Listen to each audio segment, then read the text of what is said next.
cual sirven como un manejo recomendado, una ley de cuidado estándar, ¿no? Ok. Y bueno, un poquito de la metodología de cómo fueron estas guías es en base a una revisión sistemática, un metaanálisis que fue realizado desde el 2015 hasta el 2023. Se dice que en estas guías se abordaron un total de 5.266 estudios. Algunos de ellos fueron duplicados, fueron removidos, otros no fueron relevantes y otros fueron excluidos, siendo un total de ellos 700. Y algo importante también es que estas guías se basan para el diagnóstico en el DSM-5, en el diagnóstico clínico, en este caso del trastorno depresivo mayor. Y bueno, un poco de lo que vamos a ver aquí. Primero vamos a hablar sobre carga de enfermedad y los principios de cuidado. Después vamos a hablar un poco de los tratamientos psicológicos utilizados hoy en día, un poco del tratamiento farmacológico, algo de tratamiento de neuroestimulación, cuáles son algunos tratamientos complementarios como medicina alternativa y nos vamos a enfocar un poco al final sobre población especial, en este caso pacientes geriátricos. Introducción, tenemos que de carga global, según la OMS, esto fue en el 2017, más de 322 millones de personas tienen el diagnóstico de depresión. Esto representa un aumento de más de 18% del año 2005 al 2015. No tenemos todavía fechas actualizadas al día de hoy. Y más de 54 millones son catalogados como años vividos con discapacidad por personas que tienen trastorno depresivo mayor. Este ocupa el lugar número 1 en causa de discapacidad médica a nivel mundial. Y ahora este es un reporte que se puso en las guías del 2000, se publicó en las guías del 2016. Habla de la prevalencia de trastorno depresivo mayor en y vemos como las características de pacientes que cursaron con una evolución de 12 meses y pacientes que cursan de por vida con trastorno depresivo mayor, ¿no? Entonces, pues vemos la diferencia significativa. Digo, aquí no está México, pero están algunos de los países principales. Y las preguntas principales que destacan, esto es principalmente en las guías del 2024, son 8 preguntas principales. Se enfocan en quién debe ser tratado por depresión, cuáles son los principios de manejo para depresión, cómo seleccionamos el tratamiento inicial, cuál es el rol del sistema de cuidado de la salud digital, cómo monitorizamos el tratamiento, qué hacer cuando un paciente va mejorando y qué hacer cuando un paciente no está mejorando y qué tratamientos neuromoduladores están disponibles hoy en día. Entonces, para iniciar, ¿quién debe ser tratado por depresión? Esto es el reporte que ponen en las guías del 2016. Principalmente tenemos que conocer los factores de riesgo para el escrutinio de la depresión y también quiénes tienen factores de riesgo para suicidio. Los dividen en factores clínicos como riesgo para depresión y también factores sintomáticos. En los factores de riesgo clínicos es tener historia previa de depresión, antecedentes familiares de depresión, una característica de adversidad, perdón, psicosocial, que tengan un alto consumo de medicamentos, también condiciones crónicas médicas, sobre todo enfermedades cardiovasculares, diabetes y también trastornos neurológicos, y que tengan o que estén cursando también ya con diagnósticos previos de otras enfermedades psiquiátricas. También el factor hormonal influye en estos pacientes. Y algunos de los síntomas que nos pueden arrojar a factores de riesgo sería, por ejemplo, que el paciente describa síntomas que no puede explicar, un dolor que cursen con dolor crónico, que refieran fatiga, que presenten insomnio, ansiedad y también que tengan el abuso de sustancias. Y bueno, también es importante conocer cuáles son los factores de riesgo para el suicidio, ¿no? Hay factores modificables y factores no modificables. Los principales factores modificables es el sexo masculino, que haya cursado el paciente con un intento de suicidio previo, que tenga historia de autolesiones, que sea una minoría sexual que haya antecedentes familiares de suicidio y también que tenga problemas legales ya conocidos. Y también factores modificables pueden ser que actualmente tenga ideas activas de suicidio, que sienta falta de esperanza, que tenga síntomas psicóticos, ansiedad, impulsividad y que esté pasando por eventos estresantes de su vida.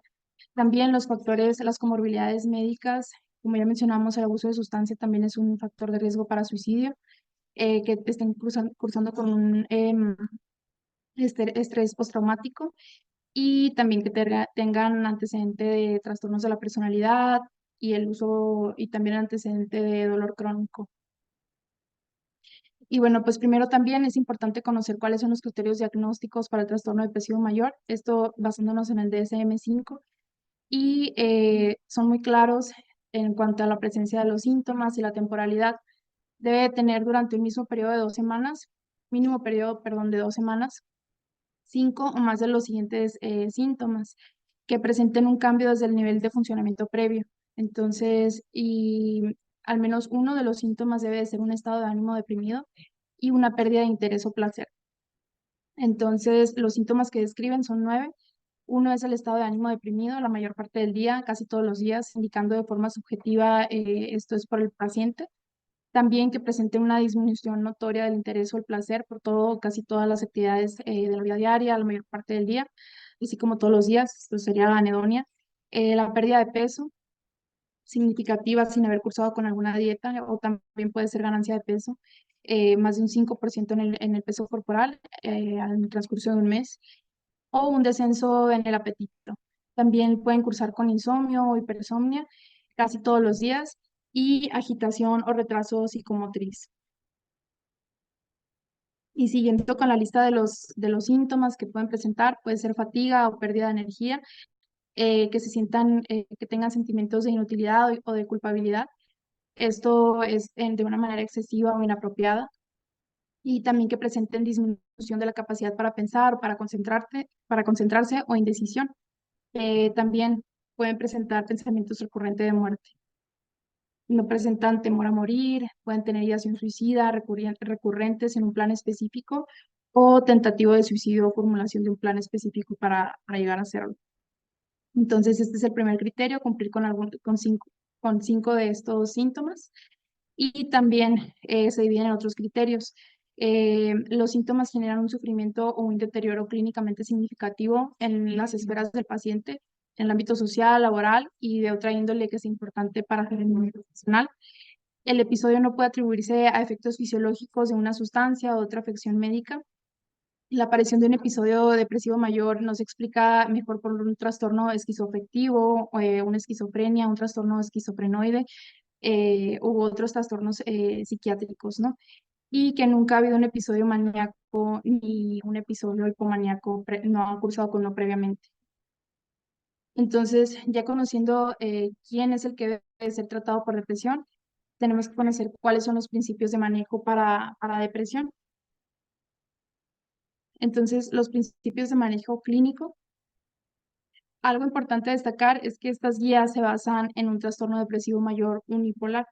Recordemos que la principal diferencia de los trastornos depresivos unipolares y bipolares es que los unipolares solamente cursan con un episodio de depresivo.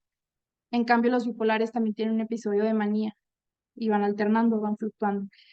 Toda esta guía es enfocada en un trastorno depresivo unipolar.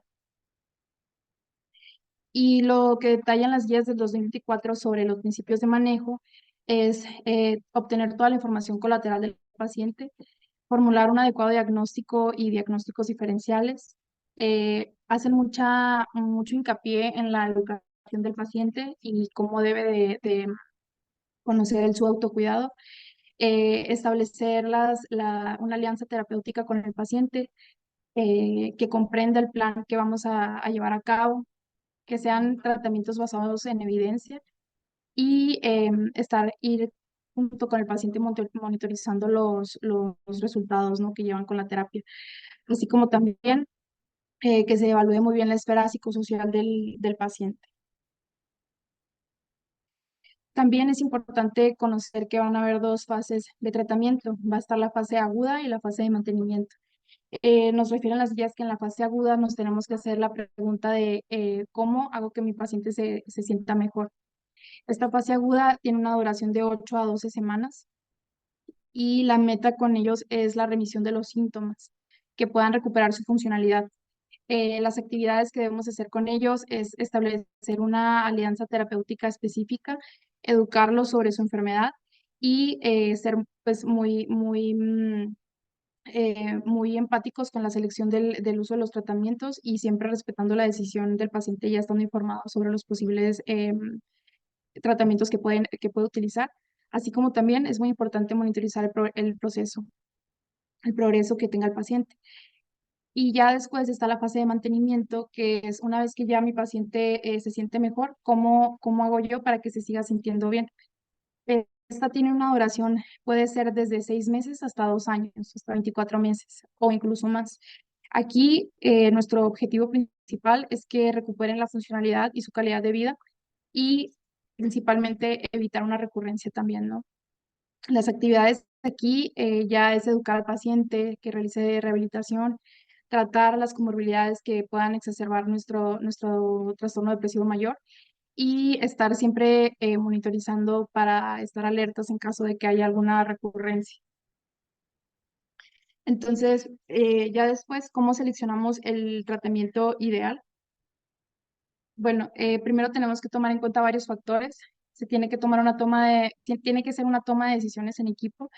Tenemos que tomar muy en cuenta las preferencias y actitudes del paciente, darle toda la información que podamos sobre los tratamientos actuales, basados siempre en la evidencia y la disponibilidad del fármaco.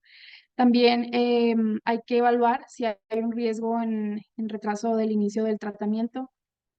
Es decir, también, por ejemplo, cuando son casos muy severos, siempre se tiene que iniciar de inmediato el tratamiento y pues catalogar la severidad de la depresión. Entonces, cuando es una depresión severa con alto riesgo, se tiene que iniciar el tratamiento de forma inmediata y esto es basándonos en los tratamientos que tengamos disponibles en el momento. Podemos considerar las opciones que tengamos, pero son las opciones que hay en ese momento, ¿no?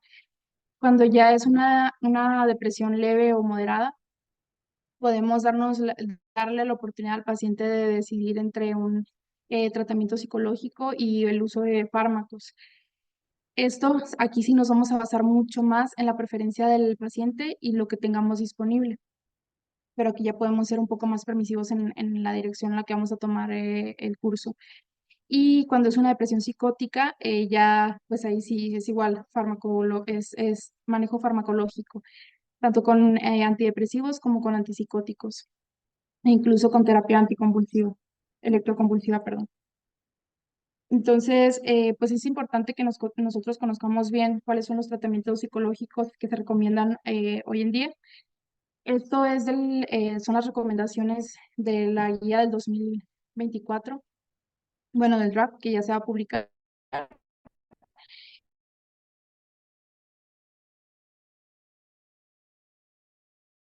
línea, pero ellos hacen mucho hincapié en que deberíamos de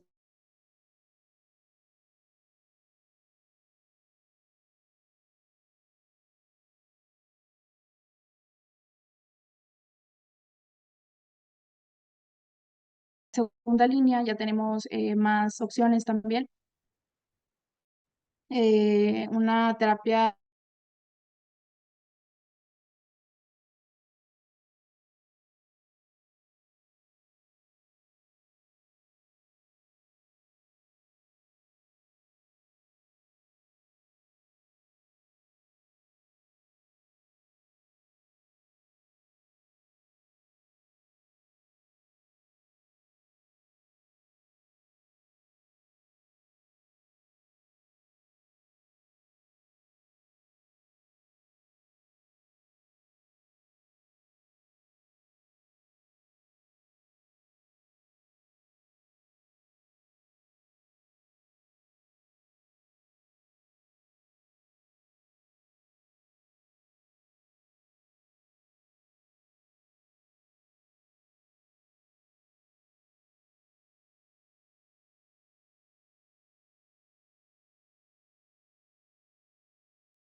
Bueno, una disculpa, se volvió a cortar el internet.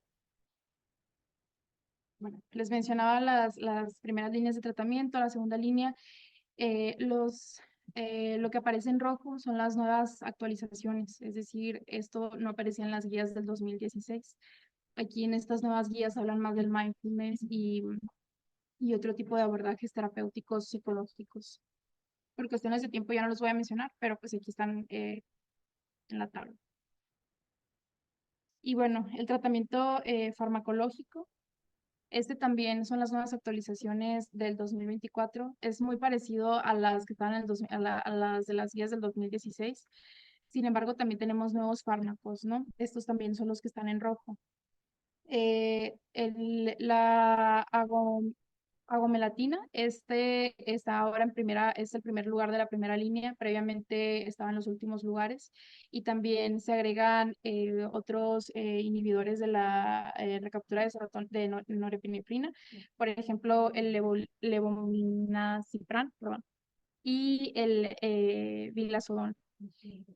Bueno, todos estos en verde son la primera línea y son los que menos efectos adversos presentan.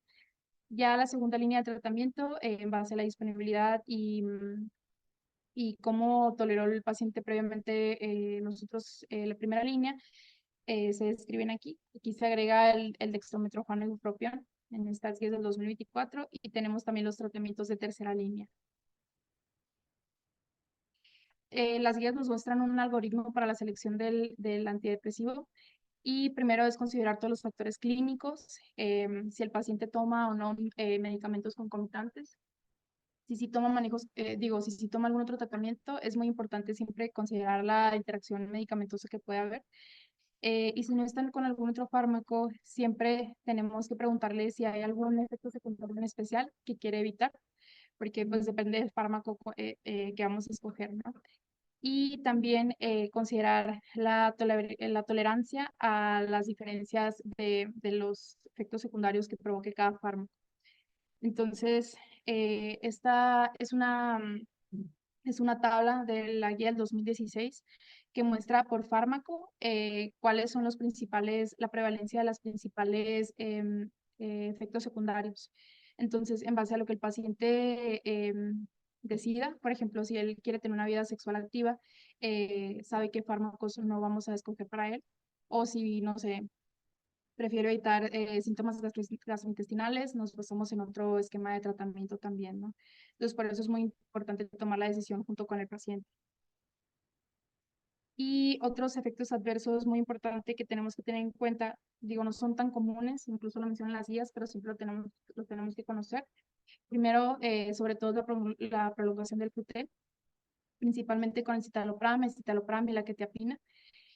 También con el uso crónico, los pacientes pueden presentar un aumento en el riesgo de caídas y fracturas.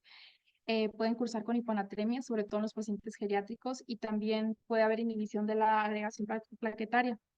Esto es porque se altera el receptor plaquetario de la serotonina y esto aumenta el riesgo de sangrado gastrointestinal. También en estos casos tenemos que evitar el uso de AINES porque también aumenta el riesgo de sangrado. Y se hizo un metaanálisis en las nuevas guías sobre los principales antidepresivos, con un grupo de 21 antidepresivos. Y aquí se ponen los que ellos más recomiendan por su eficacia, ¿no? Que es la agomelatina, citalopram, mirtazapina, paroxetina, venlafaxina y vortioxetin. También detallan, aquí es un consenso comparativo igual entre la eficacia, la tolerancia, si produce o no somnolencia, si produce o no ganancia de peso, si produce disfunción sexual, si tiene o no alguna interacción medicamentosa y si hay mayor riesgo de descontinuar con el tratamiento.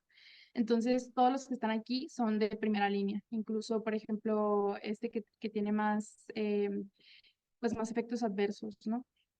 Y ya después aquí nos muestran cuáles son los tratamientos de segunda y de tercera línea. Vamos viendo cómo cada vez presentan más y más efectos adversos. Incluso pues aquí si se da uno de segunda o tercera línea, probablemente sea por la falta de disponibilidad de los de primera línea. Y bueno, ahora, ¿cómo vamos a monitorizar el tratamiento? ¿Qué vamos a hacer cuando un paciente va mejorando y qué vamos a hacer cuando un paciente no está mejorando? Este es un algoritmo de las guías del 2016 para poder iniciar un antidepresivo de primera línea. Entonces, bueno, ya lo iniciamos, seleccionamos el de primera línea y tenemos que ver si presenta una mejoría en las primeras 2 a 4 semanas. Detallan las guías que generalmente se debe presentar de un 25 a un 30% de mejoría en este tiempo, ¿no? Entonces, si sí lo presentó el paciente, es que vamos al camino correcto y vamos a continuar con el mismo tratamiento durante 6 a 8 semanas. Pero si no presentó la mejoría, tenemos que considerar entre cambiar el medicamento o utilizar un manejo adyuvante, un fármaco adyuvante. Entonces, podemos agregar algo más o cambiarlo por algún otro antidepresivo, ¿no? Preferentemente que tenga una mayor eficacia. Y ya aquí lo muestran en líneas punteadas. Si aún así no presenta mejoría, tenemos que agregar otro tercer fármaco. Y aquí volvemos a valorar si tiene o no una mejoría en 2 a 4 semanas. Si sí la tiene, pues igual, continuamos con el mismo manejo y si no la tiene, tenemos que volver a realizar el mismo paso. Y esta es la continuación, solo que no me ocupo, entonces lo puse así. Si ya presentó la mejoría el paciente, tenemos que ver si ya tuvo una remisión de los síntomas. Esto ya después de haber cumplido las 8 semanas. Si sí tuvo remisión de los síntomas, tenemos que ver si tiene factores de riesgo para presentar recurrencia. Y estos son los factores de riesgo. Tiene que presente episodios frecuentes y recurrentes, que tenga episodios severos de depresión, que presente psicosis, una falta de funcionalidad o ideas suicidas, que presente episodios crónicos de depresión, también presencia de comorbilidades psiquiátricas, de síntomas residuales, es decir, que ya sean un poco más disminuidos, pero que igual continúen con síntomas, y que tenga episodios previos difíciles de tratar. Entonces, si sí tiene alguno de estos factores de riesgo, debemos de considerar extender la terapia durante 2 años, porque tiene un alto riesgo de recurrencia. Y si no presenta factores de riesgo y si tuvo mejoría de los síntomas, vamos a mantener el mismo tratamiento durante 6 a 9 meses. Y aquí, bueno, en caso de que no tuvo síntomas de remisión, volvemos a este esquema pasado y vamos a considerar un cambio de tratamiento versus una terapia adyuvante. Entonces, switching versus la terapia adyuvante. El switching o cambio, como lo mencionan en las guías, es un cambio de tratamiento en pacientes que no responden a un antidepresivo. Eh, Esto refiere que resulta en una adecuada respuesta y una tasa de remisión, una tasa más alta de remisión. Y aquí también detallan que no hay evidencia entre si es cambiar dentro de una misma clase de medicamentos, por ejemplo, si cambiamos de un inhibidor de recaptura de serotonina por otro, o entre diferente clase de tratamientos antidepresivos. Y en dado caso de que sea agregarle, que sea un manejo adyuvante, pues en esto es agregar un segundo medicamento al manejo inicial y las recomendaciones para el tratamiento adyuvante se basan en la eficacia y la tolerancia al fármaco. Y la terapia adyuvante con antipsicóticos atípicos tiene la mayor evidencia de eficacia para el trastorno depresivo mayor. Es decir, le podemos agregar aripiprazol, olanzapina, quetiapina o risperidona principalmente. Y bueno, las estrategias también para el tratamiento, para el trastorno de depresión mayor resistente a tratamiento, esto es decir, los que no han presentado la remisión, es optimizar a las dosis máximas que tolere el paciente, el manejo que ya tenemos, y también el cambio a un paciente que no ha respondido. Tenemos que considerar de manera temprana el agregar un agente adyuvante y tenemos que suspender todos los manejos que no estén presentando, no nos hacen que esté presentando ninguna mejoría del paciente. Y pues aquí sí es bien importante considerar también la combinación del tratamiento farmacológico con psicoterapia y también terapia de neuroestimulación. Esta es una tabla de la guía del 2016 que nos muestran factores que tenemos que tomar en cuenta para o hacer un cambio de los medicamentos o utilizar una terapia adyuvante. Para hacer un cambio, por ejemplo, si lo deberíamos de hacer, si es la primera terapia de antidepresivos que recibe, si los efectos adversos son probablemente tolerados, si no hay respuesta al manejo inicial y o si nos vamos a tardar mucho tiempo en que presente alguna respuesta, ¿no? Y también, pues muy importante, si el paciente refiere que él quiere cambiar de medicamentos. Y debemos de considerar otorgarle tratamiento adyuvante cuando ya ha tenido el paciente dos intentos con algún antidepresivo y no ha funcionado, cuando el tratamiento con el que está es bien tolerado, entonces le decimos, bueno, te quedas con ese y te damos otro también. Cuando he tenido una respuesta parcial con un con un más del 25% de mejoría con el tratamiento inicial que ya tiene. Y si hay unos síntomas residuales específicos o efectos secundarios al antihipertensivo inicial que pueden ser dirigidos con este nuevo tratamiento que le queremos agregar. Y igual también, si no tenemos, si tenemos que esperar mucho tiempo a que presente alguna respuesta, pues le agregamos el otro manejo adyuvante. Y si el paciente nos dice que quiere otro manejo, para agregar otro fármaco. Estas son las recomendaciones para el manejo adyuvante. Estas son las recomendaciones de la guía del 2016. Y bueno, aquí nos ponen cuáles son las de primera línea y las dosis, ¿no? Sin embargo, podemos ver que en las guías hubo cambios en las guías del 2024. Como primera línea ya se utilizó el brexipiprazol y como segunda línea ya agregan la esketamina y la ketamina racémica. El brexipiprazol es una agonista parcial de los receptores de dopamina y serotonina. La esketamina es un antagonista de los receptores de NMDA y la ketamina inhibe la recaptación de serotonina y dopamina e inhibe los canales de voltaje dependientes de sodio y potasio. Aquí podemos ver que en estas guías la ketamina se encontraba en etapa experimental y el brexipiprazol se encontraba dentro de una segunda línea de tratamiento. También se agrega aquí la lamotrigina. Y bueno, esta es la lista, la nueva lista de agentes adyuvantes en 2024. Y pues vemos aquí en rojo los fármacos que se agregaron nuevos, viendo que está el aripiprazol, brexipiprazol y la quetiapina como primera línea de manejo adyuvante, ¿no? Al antidepresivo que esté tomando ya el paciente. De segunda línea se utiliza la esketamina intranasal, la ketamina intravenosa, olanzapina, risperidona, bupropión, cariprazina, litio y también pues estos fármacos, ¿no?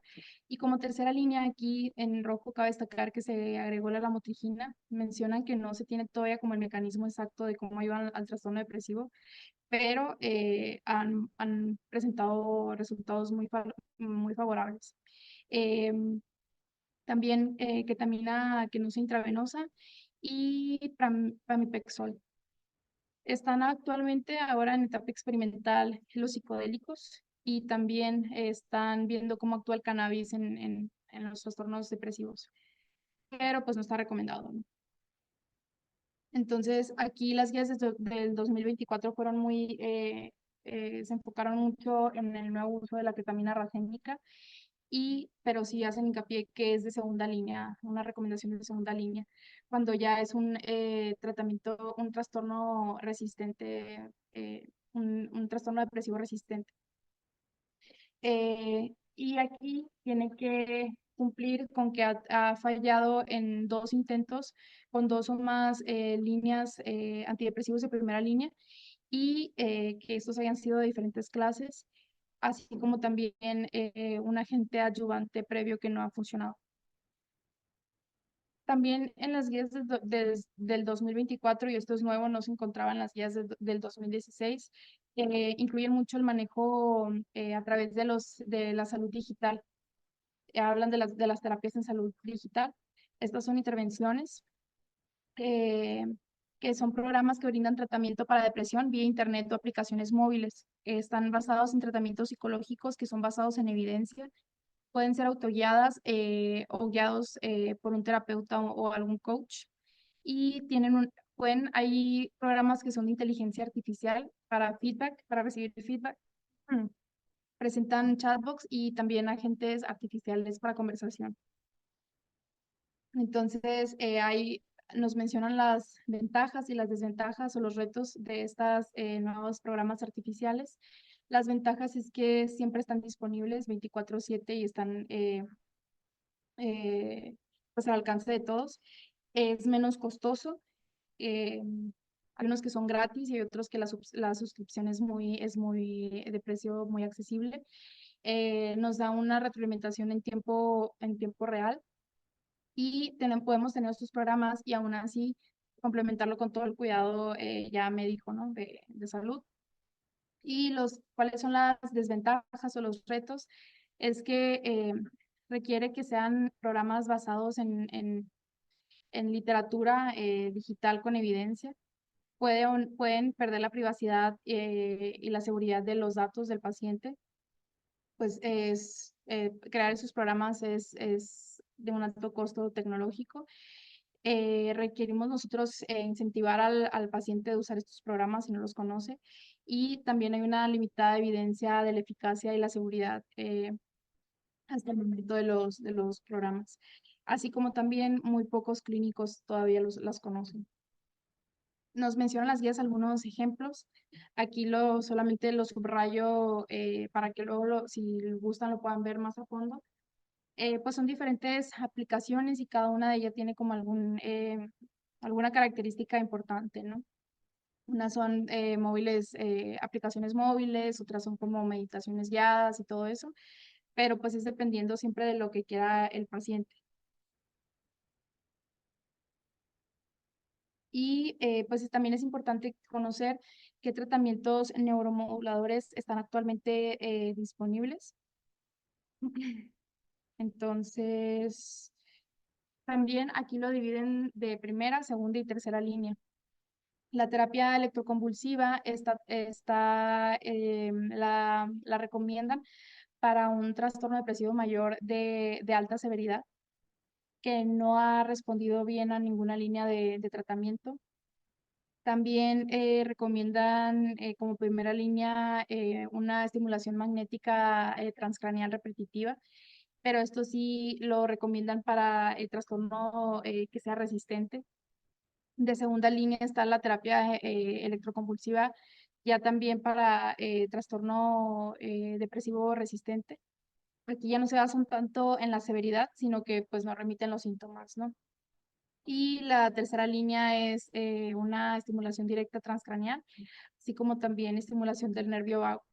Actualmente está en investigación la estimulación de ondas profundas cerebrales y la estimulación magnética también está para terapia, para trastorno depresivo resistente.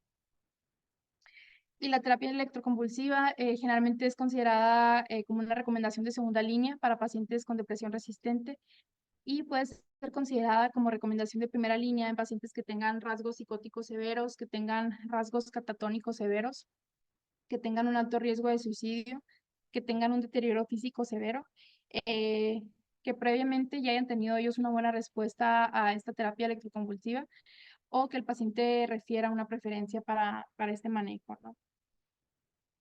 Y como tratamiento complementario, las guías mencionan la fototerapia, la terapia de privación de sueño, el ejercicio, yoga, acupuntura y así como también el omega 3. Todas estas estos manejos que se mencionan están basados en la evidencia de que sí funcionan. Por ejemplo, la fototerapia y la terapia de privación de sueño las recomiendan para casos moderados, leves o moderados. Y literalmente la terapia de privación de sueño es hacer que el paciente no duerma por 40 horas y refiere que tiene como un ajuste en los neurotransmisores y se han presentado buenos resultados.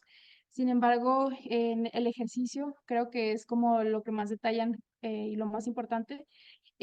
Aquí muestran un metaanálisis que reportó que el ejercicio en el trastorno depresivo mayor fue tan efectivo como la farmacoterapia o la psicoterapia, esto en manejo de primera línea. Aquí en las guías consideran el ejercicio como monoterapia de primera línea para trastorno depresivo leve o moderado y se utiliza como terapia de segunda línea para un trastorno moderado o severo. Es decir, si un paciente tiene depresión, trastorno depresivo mayor leve o moderado, solamente con ejercicio presenta muchísima remisión de los síntomas. Y como productos naturales solamente describen el omega 3 que sí presenta la mejoría. Y bueno, como población especial, las guías mencionan a los niños, a las mujeres, principalmente a las mujeres embarazadas en el periparto y en el posparto, y a los pacientes geriátricos. Pues yo me enfoqué ahorita solamente en los pacientes geriátricos, que son los que nosotros más nos tocaría ver, y se refiere como late life depression. Entonces, este es un trastorno depresivo mayor que ocurre en adultos mayores a 65 años. Em, Esto es muy importante. Aquí menciona que se tiene que comparar con en pacientes que tengan un inicio más temprano de trastorno depresivo mayor o que tengan late life depression. Por ejemplo, si nosotros vemos a un paciente de 60 años o 65 años, perdón, que esté cursando con depresión, tenemos que saber si ya tenía este trastorno previamente, ¿no? O si lo acaba de empezar. ¿Por qué? Porque si acaba de empezar, tiene peor pronóstico. Presentan un curso más crónico, tienen una mayor tasa de recurrencia, tienen niveles más elevados de comorbilidad, presentan deterioro cognitivo y una mayor mortalidad. Entonces, también consideran que esta late life depression, esta depresión de inicio tardío puede presentarse como pródromos de demencia, por lo que es muy importante siempre con estos pacientes monitorizar bien el deterioro, si tienen o no deterioro cognitivo al inicio, y también estar siempre monitorizando el deterioro cognitivo con el tiempo. Entonces, el lema que utilizan aquí las guías es start low and go slow and keep going. Entonces, con eso se refieren a que tenemos que ser muy cuidadosos con la terapia farmacológica que le vamos a dar a los pacientes geriátricos, ya que pues ellos por sus múltiples comorbilidades hay un aumento en el riesgo de interacciones medicamentosas y pues todos los factores, los efectos adversos que se mencionaron previamente, ellos son los principales que los pueden padecer, sobre todo la prolongación del QT, la hiponatremia y el riesgo de caídas, ¿no? Entonces, hay un algoritmo para también cuáles son los tratamientos de primera línea, segunda y tercera línea. En este caso, la duloxetina, la mirtazapina y la sertralina se recomiendan como manejos de primera línea y sobre todo la duloxetina tiene un nivel de evidencia 1. Y bueno, como conclusiones, tenemos que el trastorno depresivo mayor pues tiene un alto impacto a nivel mundial, presentando un aumento de años vividos con incapacidad y pues que es la causa número 1 de discapacidad a nivel mundial. Hay que recordar y utilizar los criterios clínicos del DSM-5 para el diagnóstico del trastorno depresivo mayor. Tomar en cuenta las opiniones siempre y puntos de vista del paciente antes de iniciar el tratamiento y pues siempre recordar que ante un caso severo de trastorno depresivo mayor tenemos que iniciar el tratamiento de forma inmediata y esto es indispensable. Y también, pues, cabe destacar las nuevas actualizaciones importantes en las guías que se van a publicar este año en el 2024. Y pues les dejo esta frase solamente para nunca olvidar lo que va a estar sintiendo el paciente y siempre escucharlo. Y bueno, eso es todo. Gracias.